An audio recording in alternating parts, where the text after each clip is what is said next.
O texto nos diz assim: um dos oficiais respondeu: conheço um filho de Jessé, de Belém, que sabe tocar harpa, é um guerreiro valente, sabe falar bem, tem boa aparência, e o Senhor está com ele. Amém? Feche os teus olhos, vamos orar. Pai, a tua palavra é viva, penetrante, eficaz. Ela é poderosa para salvar, para transformar, para curar. E eu sei que estamos em uma noite muito especial na tua presença. E eu peço, Pai, que a tua glória se revele neste lugar. Que a tua glória se manifeste neste lugar. O Senhor sabe que a tua filha precisa de uma palavra tua. Que o teu filho precisa de uma palavra tua, Senhor. E eu peço, vem, Senhor, ao nosso encontro, com o poder da tua palavra. Revela-te a nós por intermédio da tua palavra, Senhor. Em nome de Jesus Cristo, eu oro, eu creio e eu confio. Amém e amém. Amém. O tema desta noite é as marcas de um valente. Repita isso: as marcas de um valente. Davi foi reconhecido como um guerreiro valente. E esse adjetivo, essa marca, não veio por acaso. E antes de falar das marcas muito visíveis na vida de Davi, como um valente do Senhor, eu quero que você entenda o que eu quero dizer com essa valentia. A palavra de Deus na segunda carta a Timóteo, o capítulo 1, o verso de número 7, diz bem assim: pois Deus não nos deu espírito de covardia, mas de poder, de amor e de equilíbrio. Amém? Quando eu falo de ser um valente em Deus, eu estou falando deste poder que só Deus pode manifestar na nossa vida, que é o poder de amar, o poder de ter equilíbrio e poder então cumprir com o propósito que Deus tem com a nossa vida. Amém? Então entenda uma coisa: o medo, todos nós estamos passivos e sujeitos a eles. Alguém aqui já sentiu medo alguma vez na vida? Joia. Só que tem medo que nos paralisa diante dos sonhos, diante dos objetivos, diante daquilo que Deus quer fazer em nós e através de nós. E esse medo que paralisa é aquele que se transforma em covardia. E repita isso: o meu Deus não me deu espírito de covardia. Então, se você perceber que está indo para o lado da covardia e paralisando diante do propósito que Deus tem para a tua vida, lembre-se que esse espírito não vem de Deus, porque de Deus vem poder.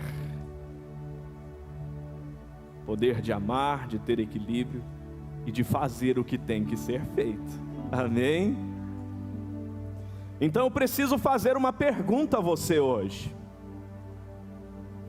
Se você sondar o seu coração, se você sondar o íntimo da sua alma,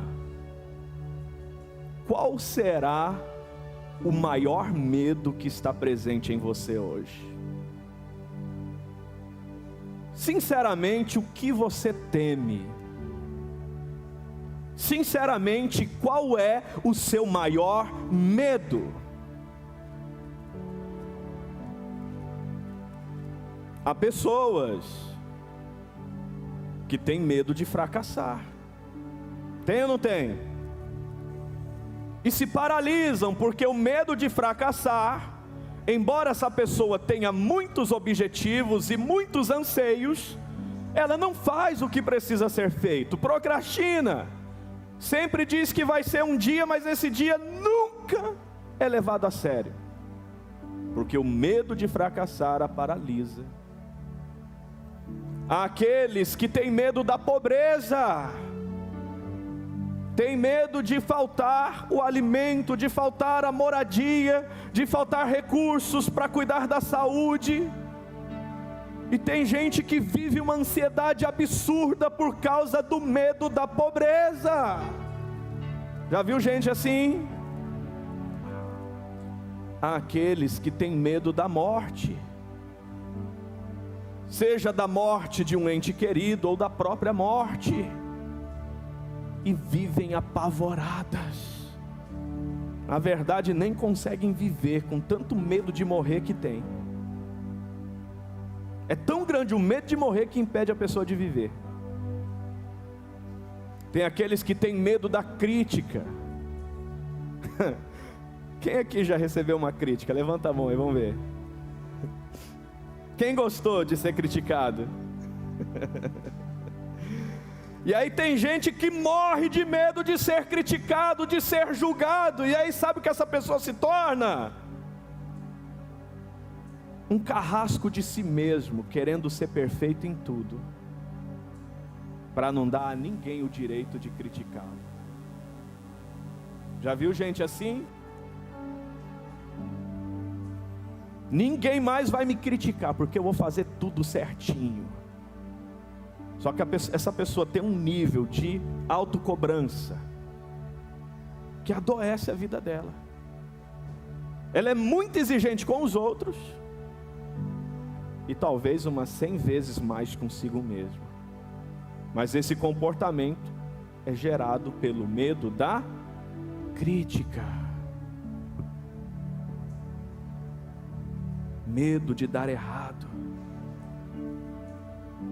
E sinceramente, hoje, olha aqui para mim, filho, olha aqui para mim, filha. Você está vivendo segundo os seus medos ou segundo o propósito de Deus para você? Você está vivendo segundo os seus medos ou segundo a boa, agradável e perfeita vontade de Deus para você? Quantas pessoas já eram para estar liderando uma célula e não está por causa do medo? Quantas pessoas já eram para ser anfitriões de uma célula e não são por causa do medo? Ai, tenho medo de me machucar, tenho medo de me frustrar, tenho medo de sofrer outra vez, tenho medo disso, tenho medo daquilo. E se o capeta se levantar? Tem gente que tem medo disso. Ai, toda vez que eu me entrego mais na obra, parece que o demônio fica nervoso comigo e as lutas aumentam. Já viu gente assim? Mas ei, você vai viver segundo os seus medos? Ou segundo a vontade daquele que te criou? Segundo o propósito daquele que te fez? Segundo os sonhos daquele que diz que a vontade dele é boa, perfeita e agradável? Você precisa entender que o imperativo de Deus para a sua igreja hoje, o imperativo de Deus para você é ser valente, porque Deus não te deu espírito de covardia. Seja valente.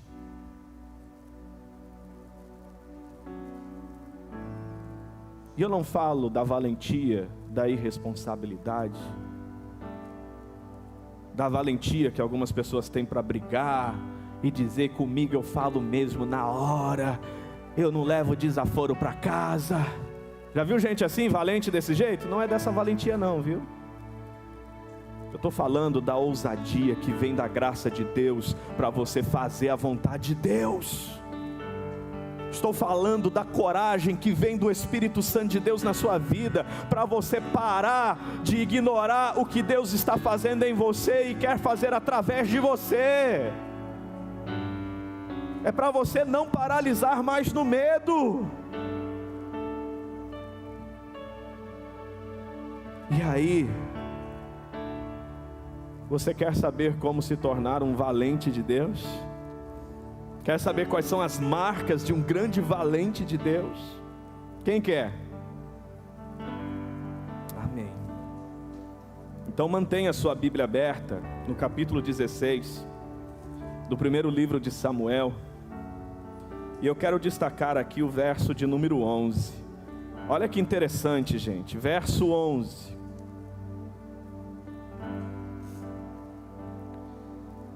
Então perguntou a Jessé: estes são todos os filhos que você tem?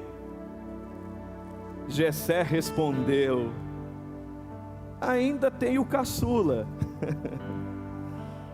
mas ele está cuidando das ovelhas.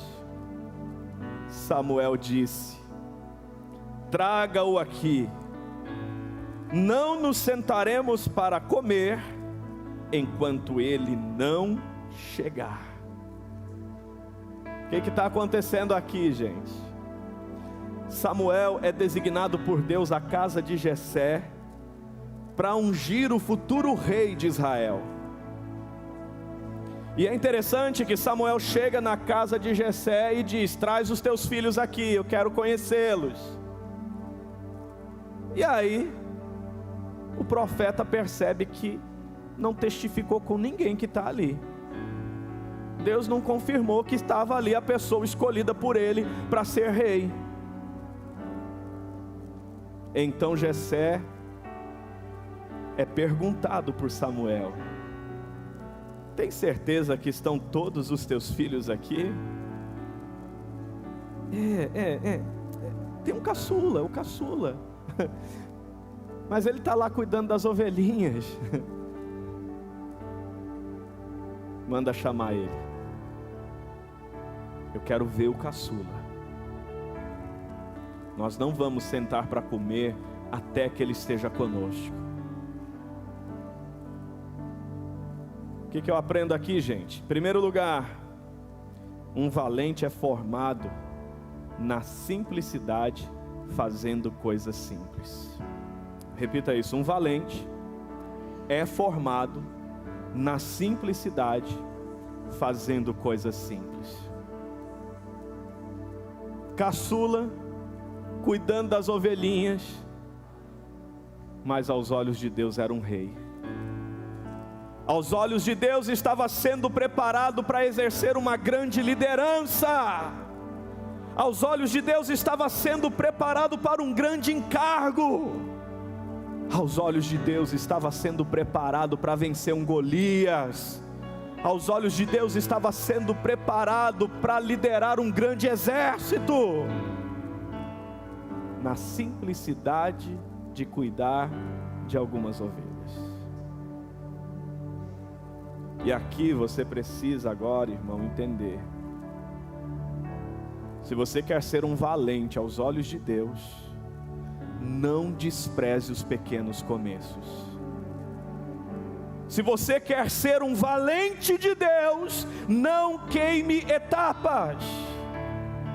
Se você quer ser um valente de Deus, não pule, não queira pular as fases de um processo onde Deus está formando a imagem dele em você, o caráter dele em você, a valentia, a coragem, a ousadia que ele quer em você. E isto não começa nos grandes palcos, isto não começa nos lugares onde você é cheio de glamour. Os grandes valentes de Deus são levantados em lugares simples, fazendo coisas simples. Mas apesar de toda a simplicidade, tem total dependência de Deus. apesar de toda simplicidade, tem fidelidade a Deus. Apesar de toda simplicidade, sabe que sem Deus, ainda que seja só cuidar de algumas ovelhinhas, não seria capaz. Por quê? É só cuidar de ovelhinha. Mas um urso quis encarar as ovelhinhas e se deu mal. Um leão quis pegar as ovelhinhas e se deu mal. Porque aquele pastorzinho, o caçula, cuidador daquelas ovelhas, tinha um Deus que era com ele.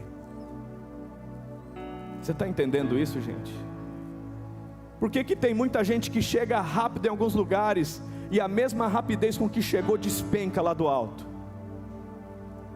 Porque não foi treinado na valentia de Deus, nas coisas simples. Não foi treinado na ousadia de Deus, na simplicidade. E aí tem gente que porque acha que é uma coisa simples, acha que porque é uma coisa que não tem tanta visibilidade, que não tem tanto glamour, Deus não está de olho. Mas acredite,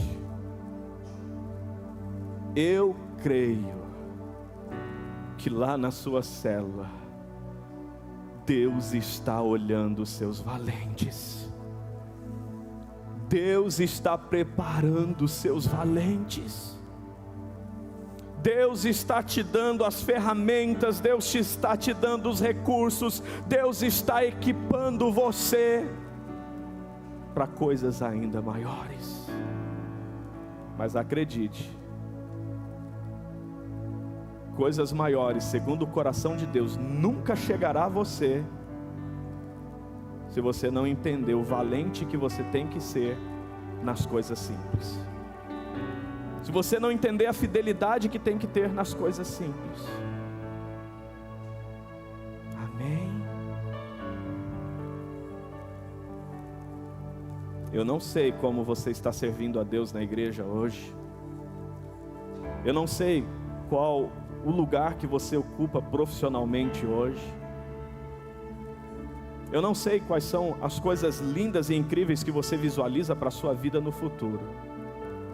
Mas o que eu sei é que nos pequenos começos, Deus está fazendo grandes coisas na sua vida.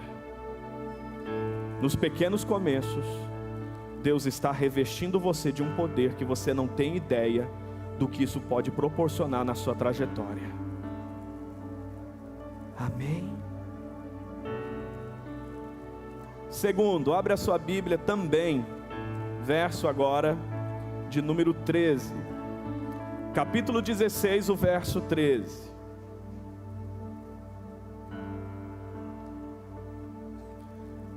Samuel apanhou um chifre cheio de óleo e o ungiu na presença de seus irmãos. E a partir daquele dia, o Espírito do Senhor apoderou-se de Davi. Repita isso: o Espírito do Senhor apoderou-se de Davi. Em segundo lugar, um valente é confirmado não segundo a sua capacidade, mas segundo a unção que ele recebe do Espírito Santo de Deus. Tem muita gente invocando cargos, tem muita gente invocando direitos a isso ou aquilo, porque dizem: eu sou capaz, eu tenho dom, eu tenho vocação, eu quero a minha oportunidade. Filho, Deus não está olhando para a sua capacidade. Filha, Deus não está olhando para o que você acha que é bom. Deus quer saber se o seu coração pode ser ungido por Ele. Os homens olham segundo a aparência, mas Deus está de olho no seu coração. E eu pergunto: seu coração é um coração que Deus pode ungir para um propósito hoje? quero que você entenda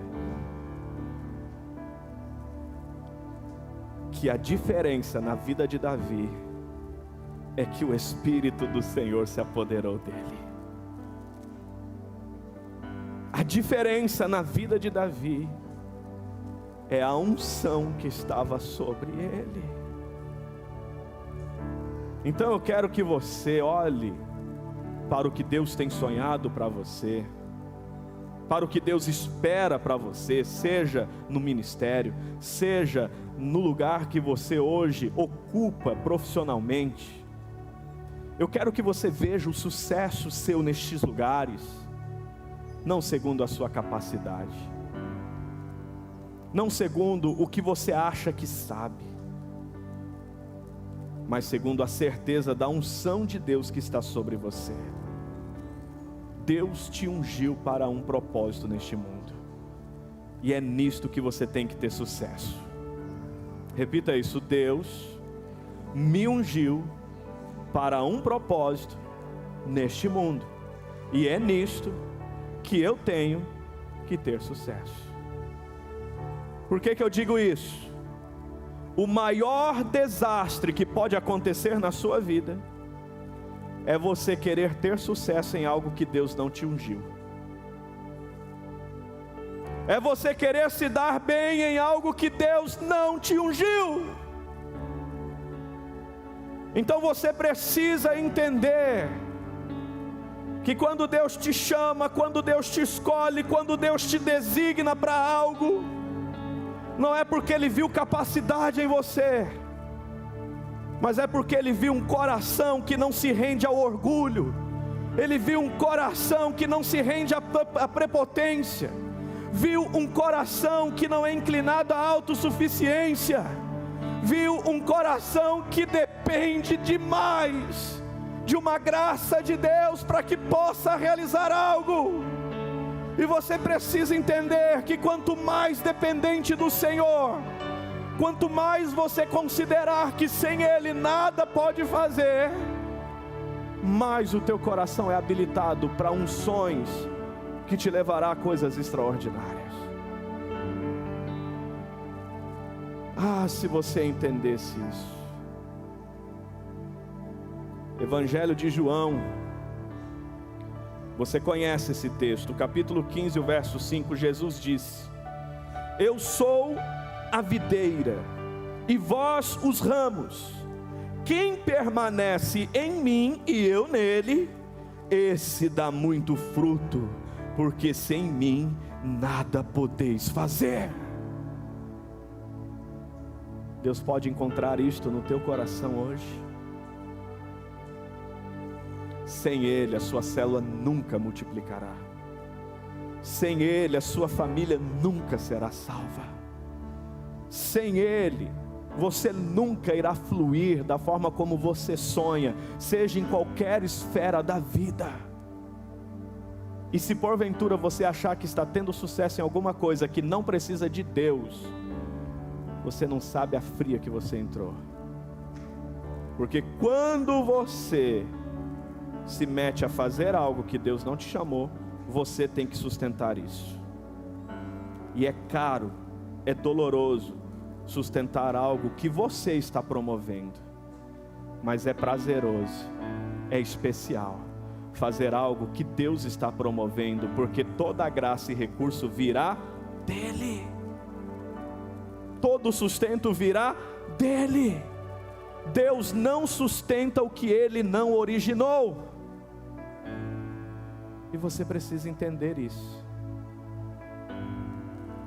E aí tem muita gente hoje gemendo, porque está tentando sustentar algo, manter algo que não foi originado em Deus. E aí para você só resta um caminho: lembra-te de onde caíste, arrependa-te e volte à prática das primeiras obras, porque você não vai progredir para além do lugar que você se desviou do propósito que Deus tem para a sua vida. Amém, gente? Vocês estão me olhando sério? Posso continuar? Tem certeza? Amém. Então, em primeiro lugar, um valente é formado na simplicidade, fazendo coisas simples. Em segundo lugar, um valente não é confirmado pela sua capacidade, mas sim pela unção de Deus que é derramada sobre ele. E em terceiro lugar, dá uma olhadinha na sua Bíblia. Capítulo 17, o verso 14 e 15 diz assim: Davi era o caçula. Os 3 mais velhos seguiram Saul, mas Davi ia ao acampamento de Saul e voltava para apacentar as ovelhas de seu pai em Belém. Esse princípio nem todo mundo vai entender, mas você precisa pelo menos ouvir. Repita isso: um valente preserva seus ensinos e nunca se esquece de quem cooperou na sua trajetória. Imagina se agora Davi, que recebeu o óleo na cabeça, se sente ungidão. O que eu vou fazer lá com essas ovelhinhas se eu sou ungido rei? O que eu vou ficar aqui levando marmita para esse exército? Ele ia lá levar marmita para os irmãos junto do exército de Saul e voltava lá cuidar das ovelhinhas, mas ele já tinha óleo na cabeça de rei. É aqui que ou você mata o orgulho ou o orgulho mata você. Não é porque Deus te deu a unção para fazer algo que já está na hora de executar este algo. E nesse sentido você precisa entender que enquanto não chega o time de Deus, você precisa não abrir mão de honrar os ensinamentos que tem recebido. Ai, mas está sendo doloroso cuidar das ovelhinhas, porque Deus já me ungiu rei, eu não quero ficar mais aqui. Mas é aqui que você está sendo preparado para ser rei. E é aqui que você tem que honrar os ensinamentos que está recebendo. Você pode não concordar com o seu pai te colocando aqui cuidar de ovelha, mas sem ele saber, foi o próprio Deus que usou ele para te colocar no lugar certo, para ter as experiências certas e se tornar a pessoa certa para a causa que ele quer designar a você. Posso ouvir um amém? Então, filho, olha aqui para mim. Você já tem uma história no ministério. Qual é o ensinamento e quem é a pessoa que você precisa voltar a honrar na trajetória sua até aqui? Tem pessoas que não avançam para o próximo nível porque perderam a capacidade de honrar as pessoas que contribuíram para ele ser quem está sendo hoje. Então pergunto: quem te ajudou a aceitar Jesus? Quem te ajudou a ser batizado nas águas? Quem contribuiu para que hoje você seja um filho de Deus na igreja? Quem contribuiu para que hoje você tenha uma célula para se sentir pertencente, amado, importante, dentro de uma família, vivendo em amor? Quem contribuiu para você crescer espiritualmente, para você aprender a palavra de Deus, para você crescer na palavra de Deus? Talvez hoje você precise mandar uma mensagem para essa pessoa. Há um tempo atrás eu vi um pastor muito querido que faleceu, e aí centenas de pessoas falando o que aquele pastor significava na vida delas. E eu me perguntei, por que não fizeram isso com o homem vivo? Talvez não tinha nem morrido, talvez não tinha nem adoecido, porque a gratidão tem poder de curar. A gratidão tem poder de renovar homens e mulheres de Deus. E qual é o ensinamento que você precisa preservar dos seus primeiros passos? Quem é a pessoa que você precisa honrar desde os seus primeiros passos? Quem está entendendo isso, gente? Um valente segundo o coração de Deus é diferente do mundão aí fora. Posso continuar? Então, por gentileza, abre a sua Bíblia também, versos 23 ao 31 do capítulo 17.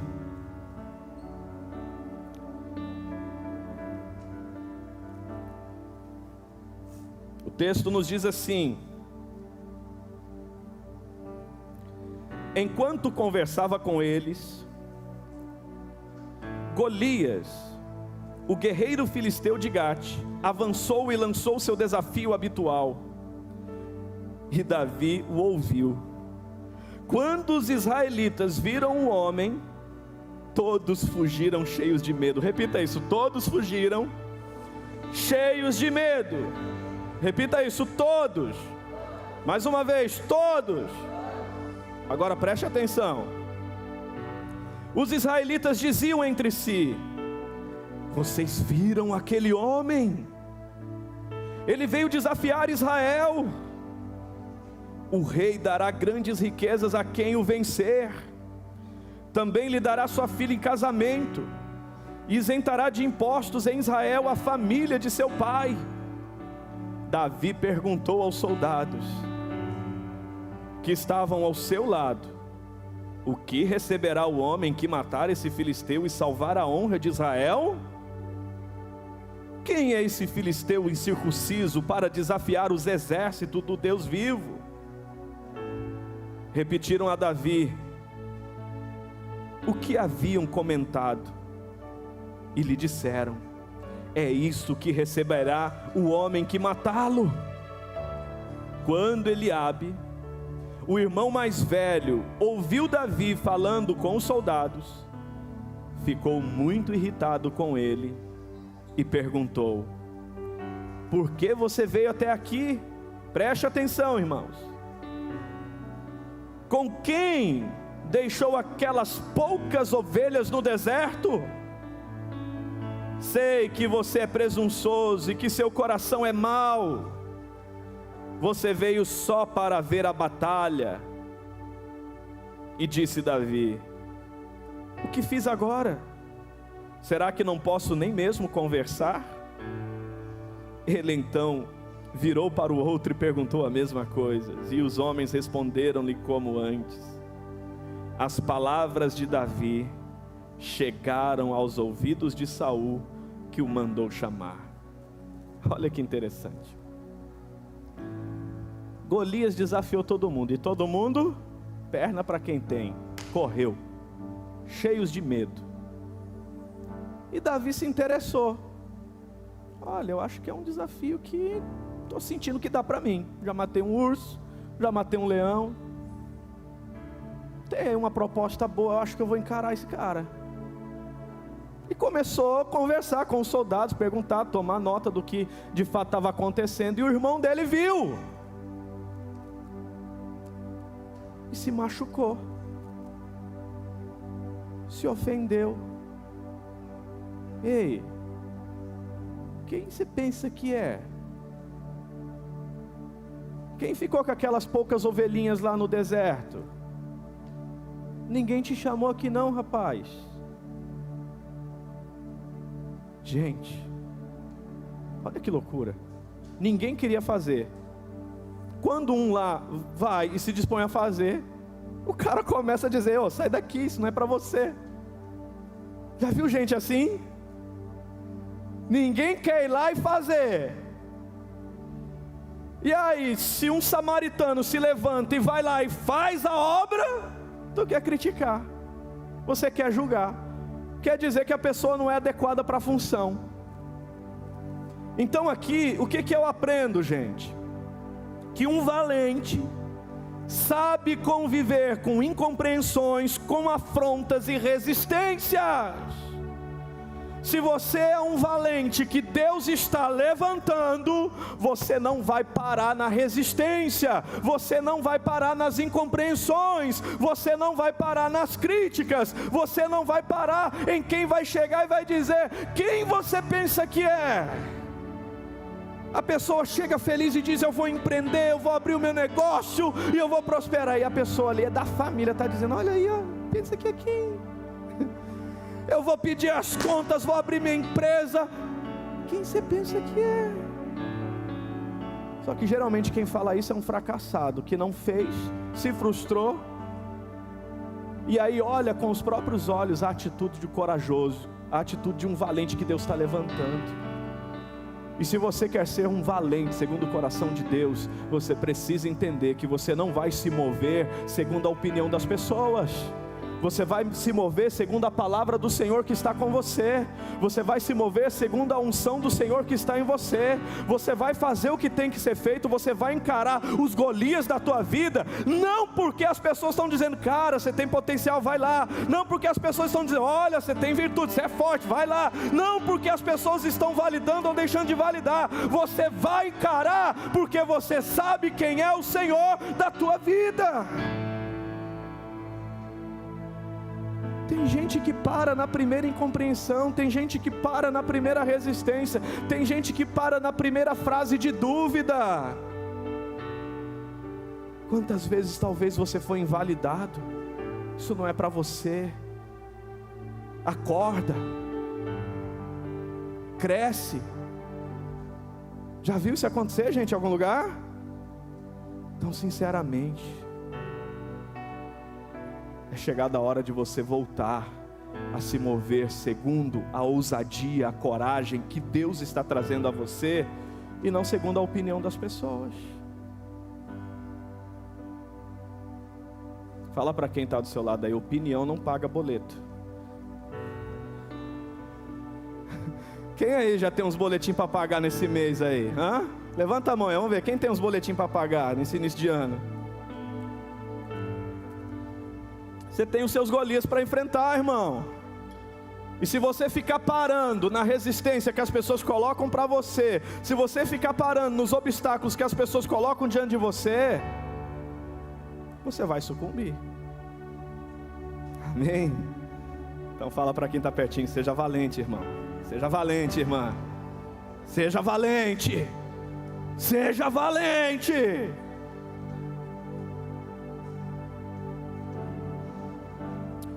Quinto, verso 37 ao 40. Diz assim: o Senhor que me livrou das garras de um leão e das garras do urso, me livrará também das mãos deste filisteu. Diante disso, Saul disse a Davi: vá, que o Senhor esteja com você. Saul vestiu a Davi com a sua própria túnica, colocou-lhe uma armadura e lhe pôs um capacete de bronze na cabeça. Davi prendeu a sua espada sobre a túnica e tentou andar, pois não estava acostumado com aquilo. E disse a Saul: não consigo andar com isso, pois não estou acostumado. Então tirou tudo aquilo e em seguida pegou o seu cajado, escolheu no riacho 5 pedras lisas e colocou-as na bolsa, isto é, no seu alforje de pastor, e com uma tiradeira na mão, aproximou-se do filisteu. Meu Deus do céu! Repita isso: um valente de Deus nunca peleja com armas alheias. Ei, as guerras que o Senhor quer te garantir a vitória, não é com a armadura de outras pessoas, mas é com as armas que Ele está te dando, que Ele está te concedendo no seu processo, na sua trajetória com Ele. Existe uma história de Deus com você, onde Ele está equipando você, onde Ele está dando sabedoria a você, onde Ele está dando as armas com as quais você sabe lutar perfeitamente e ter vitória. E é por isso que você precisa, irmão, olha aqui para mim, para de se comparar com os outros, porque não é com a armadura dos outros que você vai vencer. Davi recebeu a armadura do rei, e ele poderia pensar: a hora que um filisteu me ver com essa armadura do rei, ele não vai nem querer lutar. Só que ele não conseguia andar, o negócio não ficou desajeitado, não dava certo. E gente, é horrível isso. Quando eu era adolescente, tem gente aqui que não vai acreditar, mas eu era um bom jogador de futebol. E na época, eu fui disputar um campeonato sul-americano com 11 anos de idade no estado de Minas Gerais. E a pior coisa que eu fiz foi comprar uma chuteira Diadora, que era a chuteira daquele atacante da Itália que errou o pênalti na final da Copa do Mundo. Quem se lembra? Como que é o nome daquele atacante mesmo? Era o Baggio, como que é? Como? Roberto Baggio, é isso? E eu comprei uma chuteira daquela, de 6 cravos de alumínio. E eu falei, eu vou arrasar. Saí daqui titular do time. A própria chuteira me derrubava quando eu saía correndo, porque aquelas travas, não estava acostumado com ela, eu tropeçava nelas mesmas. Errava o tempo de chutar a bola. E com a camisa 9 eu fui para o banco. E eu fiquei o campeonato todo assistindo o time ir para a semifinal. E eu tinha sido artilheiro no Brasil. Mas lá eu fiquei o tempo todo no banco assistindo. Por quê?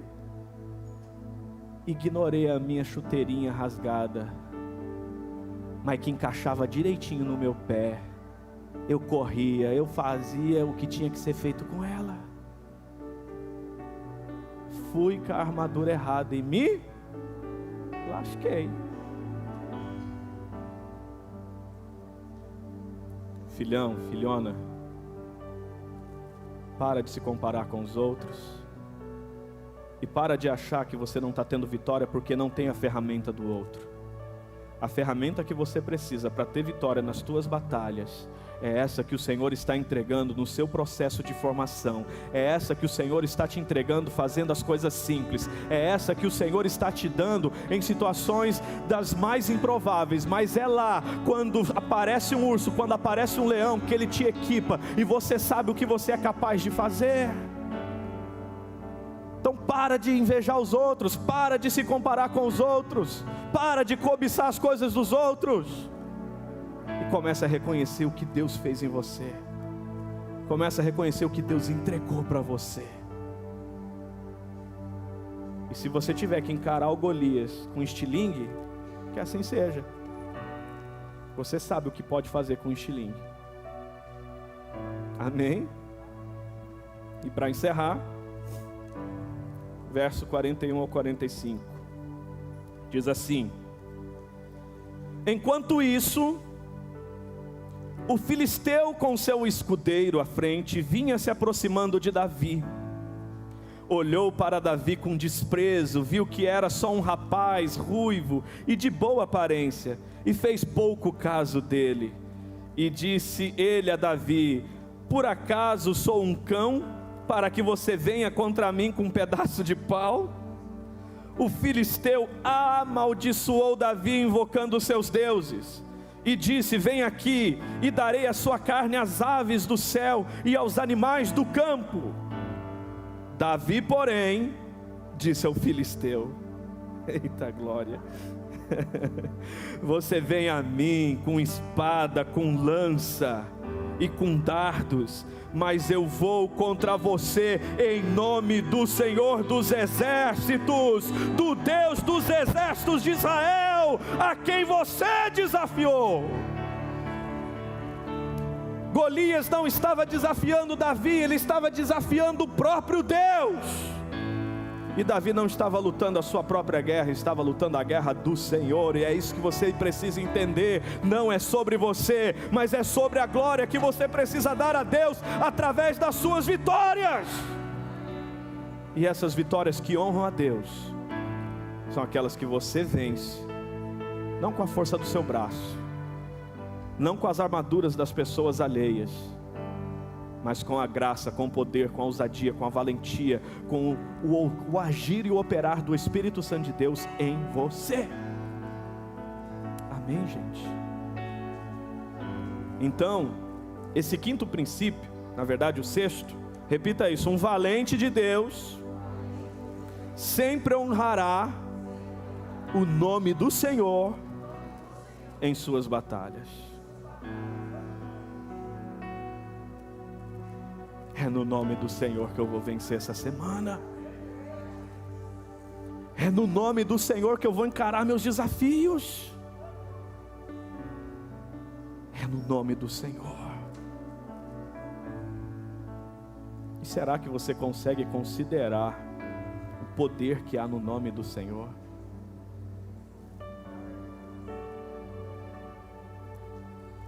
Eu concluo com esse último versículo, que eu quero até que você grife na sua Bíblia, Provérbios 21, 31. Abre por gentileza.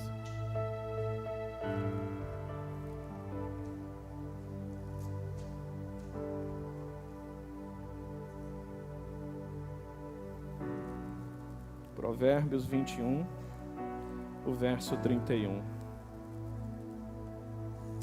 Eu quero que você tome esse texto de forma muito pessoal para a sua vida essa semana e por toda a sua história. Eu não sei quais são os desafios que você está enfrentando. Eu não sei quais são os medos que estão batendo à sua porta. Eu não sei quais são os medos que estão querendo transformar você num covarde e fazer você desistir. Eu não sei quais são os medos que estão impedindo você de fazer a obra de Deus, de fato fazer a sua maior entrega no reino e de fato viver o melhor de Deus para a sua vida. Mas o que eu sei é que esta é a palavra do Senhor aos seus valentes hoje. Prepara-se o cavalo para o dia da batalha. Repita isso: tem que ter preparo. Eu tenho que fazer a minha parte. Mas, olha só, o Senhor é quem dá a vitória. Você pode dizer isso para você? Fala o teu nome. Eu vou dar o exemplo, Renato. É o Senhor quem te dá a vitória. Fala isso para você agora, bate no peito aí e fala para você mesmo. Te chama pelo nome e diz: é o Senhor quem te dá a vitória. Fala isso a você mesmo. Você vai preparar o carro para a batalha, mas você nunca irá para a batalha sem depender do Senhor, sem reconhecer que a graça vem dEle, o poder vem dEle, a sabedoria vem dEle, a unção vem dEle, essa valentia vem dEle, essa ousadia vem dEle. Você precisa entender a sua total dependência de Deus, seja qual for a batalha. Todas as pessoas que desistem, todas as pessoas que fracassam e não querem mais se reerguer, são pessoas que ainda não entenderam que a vitória vem do Senhor. Você precisa aprender isso, nas coisas simples, fazendo coisas simples. E mesmo quando você estiver nas enormes, nas grandiosas, você vai saber que se prepara os carros para a batalha, mas a vitória vem do Senhor. A vitória não vem da sua mira no estilingue. A vitória vem da graça e da unção de Deus que está sobre você, para garantir essa vitória. Amém? Então, sinceramente, qual é o medo que você vai pisar em cima dele hoje? Qual é a covardia que você vai silenciar dentro de você hoje? Para que você se erga como um valente de Deus, para viver a boa, agradável e perfeita vontade do Senhor.